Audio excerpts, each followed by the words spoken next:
जाणवायेच्या पुस्तकांतले वासाप. देवाची वळख नातलेले सर्व मनशां पिशी दिसतात त्या बऱ्या वस्तू उदेशी जो आसा ताची वळख करून घेवंक ती सकले नांत. घडलेल्या वस्तूंक चित दिवन घडणाराक ती वळखूंक नांत.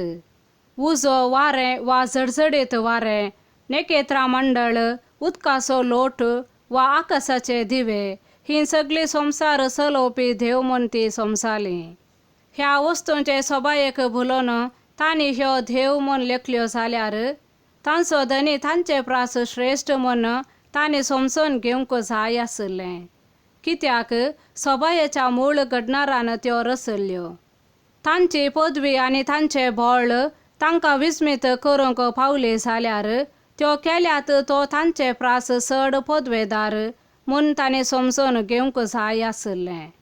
कित्याक रचनाच्या वडपणां आनी सोबाये वरवीं अनुमान करून तांच्या रचणाराक आमी वळखूंक पावता.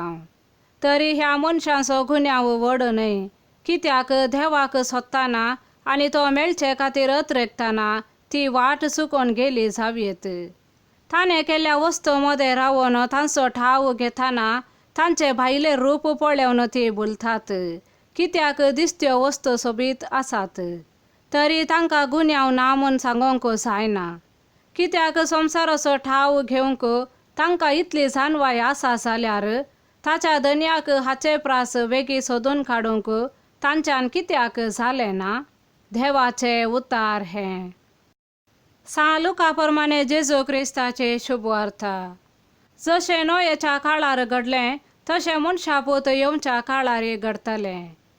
नोये तारवांत वेसो दीस पर्यान लोक खावन पियोवन आसलो, लग्न करून घेतलो आनी दितलो, आनी बुडतुगो लायलो आनी सगळी नास जाली.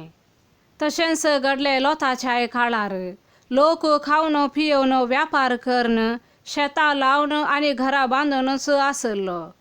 पूण लोत सोदोमांतावन भायर सरून गेल्ल्या दिसास मळबारतान उज्याचो आनी गंधकाचो पावस वतलो आनी सगळी नास जाली. हेच परे घडतले मनशापूत प्रत्यक्ष जातलो त्या दिसा.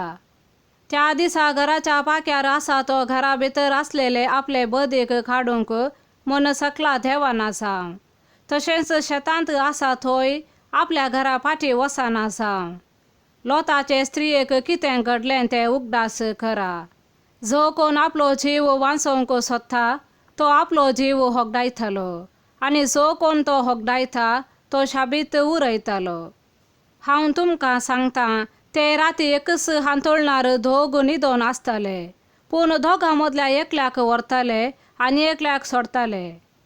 दोगी स्त्रियो सांगाता घोम दोळन आसतल्यो, पूण एकलेक व्हरतले आनी एकलेक सोडटले. खंय सोमया म्हणून शिसांनी ताका विचारलें. जेजून तांकां म्हणलें, जंय मोडें पडलां थंय गीद जमो जातलें. देवाचे उतार हें.